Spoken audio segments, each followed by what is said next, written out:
C'est qui est back, est-ce que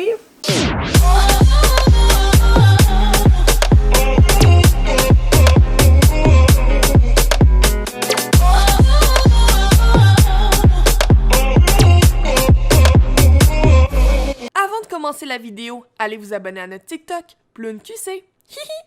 Hey! Salut la gang! Alors aujourd'hui, je vous tourne une nouvelle vidéo. Ça va être sur mon parcours scolaire de ma tout tendre jeunesse à aujourd'hui. Maintenant, j'ai 22 ans, je suis plus à l'école, je suis plus au cégep, je suis à rien, je suis à l'école de la vie. Et je voulais vous expliquer pourquoi moi je vais plus à l'école. J'ai commencé le primaire quand j'avais 5 ans, vraiment un petit bébé là. Je dirais qu'en maternelle puis en première année, j'étais vraiment là immature. Genre je mangeais encore mes crottes de nez là, tu comprends? Non, c'est pas vrai. J'avais un mur que je pitchais toutes mes crottes de nez. Bon, ça c'est vrai. Puis, hey, je retrouve du fun à faire des vidéos. Puis, ma mère me dit qu'à cette époque-là, j'étais tellement immature, genre j'avais pas le goût d'être à l'école, écouter quelqu'un. Moi là, j'avais juste le goût de jouer, on va vous dire les vraies affaires. Puis encore à ce jour, j'adore jouer. Pas les mêmes jeux, mais ceux qui comprendront. J'étais vraiment immature puis j'étais pas prête à aller à l'école. Puis en plus, malheureusement pour moi, j'étais vraiment pas très bonne. Je me souviens quand j'étais au primaire, j'avais vraiment beaucoup de difficultés à l'école. J'avais de la misère à écrire, je mélangeais mes lettres. Un peu comme de la dyslexie, tu sais, je mélangeais mes B, mes P, mes Q, puis c'est quoi l'autre lettre là? B, P, Q, un autre lettre D. Je mélangeais toutes ces lettres-là ensemble. Donc, tout mon primaire, j'ai eu le droit à de l'aide de l'orthopédagogie. Puis, est-ce que j'haïssais ça, l'orthopédagogie? Ben, en fait, j'aimais ça parce que des fois, j'avais des collants puis même des récompenses. Mais je veux dire, c'était l'Halloween à l'école. Puis, à l'Halloween, il y avait genre des activités toute l'après-midi. Puis moi, pendant que tout le monde s'amusait follement, je suis en train de faire des maths.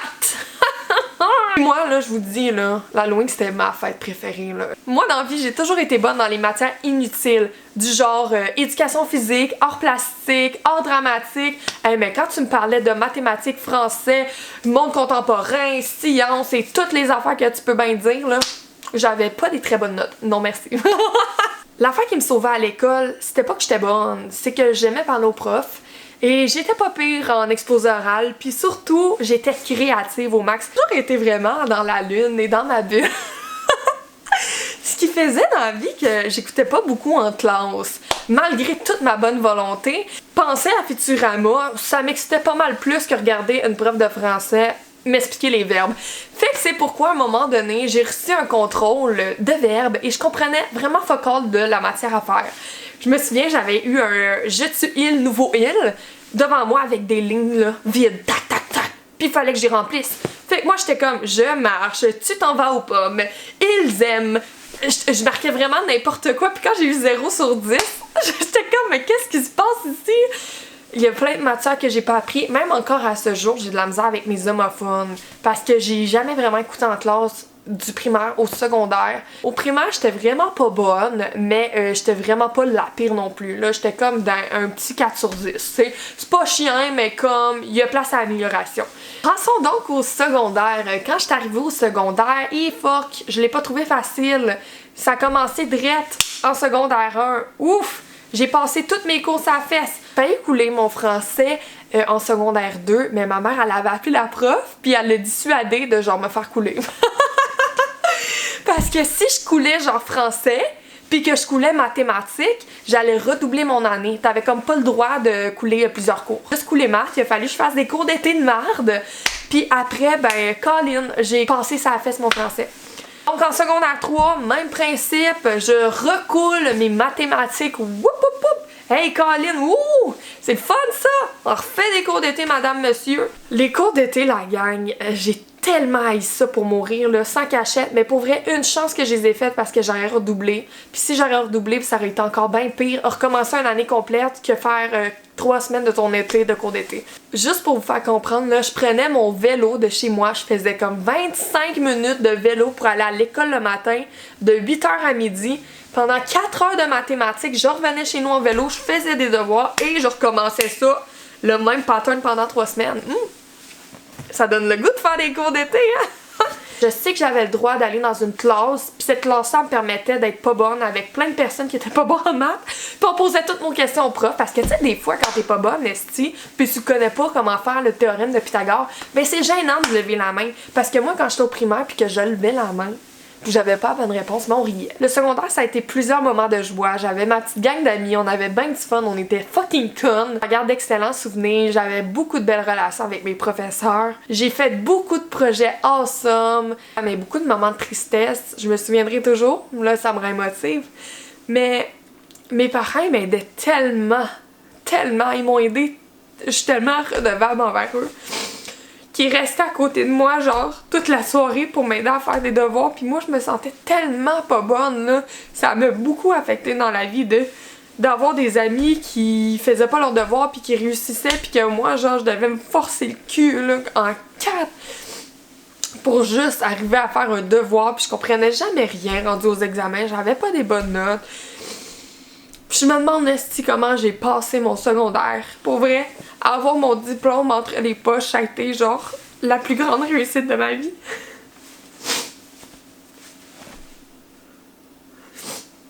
Voyons que je pleure. Ah, en passant, je pleure souvent. Hey, voyons, c'est quoi? Hey, je vais tout salir mon make-up. Ok, pour certaines personnes, c'est vraiment facile. Le système scolaire, Colline! C'est vraiment facile aller à l'école, faire des devoirs, ils ont tout dans la poche, mais pour d'autres là, ils ont beau mettre plus d'efforts que tout le monde, ça va jamais marcher. Puis c'est ça que j'ai découvert en allant au cégep. Je me mettais vraiment beaucoup de pression de performance parce que je voulais faire plaisir à mes parents. Mais je savais que j'haïssais ça, l'école. Tu sais, j'avais enduré tout mon primaire, tout mon secondaire à être pas bonne. Puis rendu au cégep, j'étais dans une classe de français poche, là. Je sais même plus comment ça s'appelle. Puis, honnêtement, tous mes cours, je me donnais tellement de ma première session que je les ai toutes passées, puis j'en avais 7 cours, là. Je rushais, je bûchais, puis je pensais que c'était ça la vie. J'étais dans un programme qui me convenait pas, j'étais en multimédia, c'était un programme super le fun, mais tu sais, j'étais avec des gars qui étaient derrière leur ordi à longueur de journée, là. Je me sentais pas vraiment dans mon monde à moi. Moi, Myriam, qui arrête pas de parler constamment, être devant un ordi, là, j'ai beau avoir du fun, là, mais je me vois pas faire ça, moi, plus tard dans la vie. Fait que j'étais dans un programme qui me convenait pas, puis en plus, j'avais des cours de base, puis je me questionnais beaucoup sur la vie en général. Je me questionnais sur mon orientation, je me questionnais pourquoi je suis ici sur cette planète. Je me disais, mais qu'est-ce que je veux donc faire dans la vie? Et écoute, j'avais tellement de questionnements en moi. Je devais faire ça juste parce que je devais le faire, pas parce que je voulais le faire. Ce qui devait arriver arriva, même si je savais que j'étais pas dans le bon programme, je continuais mon programme pareil. Pour vrai, que je me force ou non à l'école, j'avais l'impression que ça valait pas la peine. Parce que quand je me forçais, je trouvais pas que ça apparaissait dans mes notes, je coulais pareil. J'ai coulé mon cours de français, français 2, 3 fois d'affilée.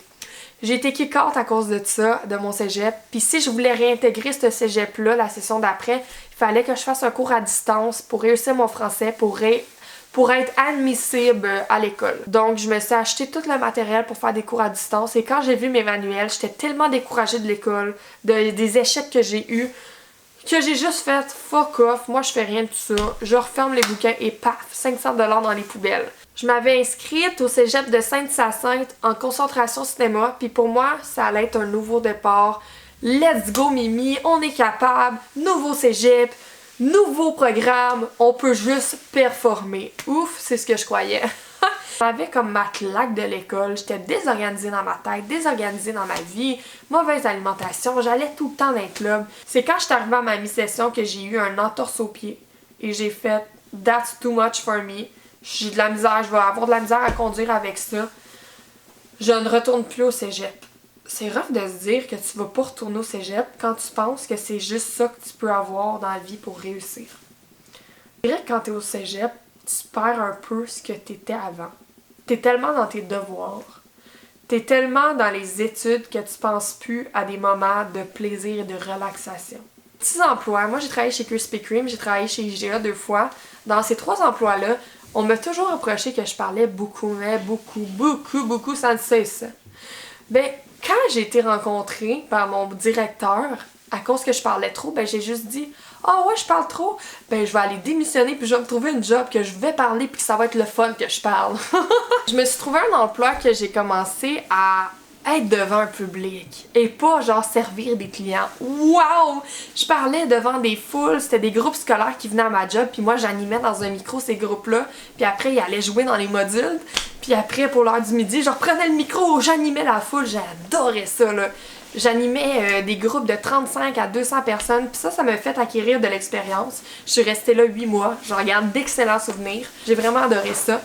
Au même moment, j'ai commencé à faire des conférences avec Jordan dans les écoles. J'ai vraiment trippé. Puis d'ailleurs, j'en ai une super. Wouhou!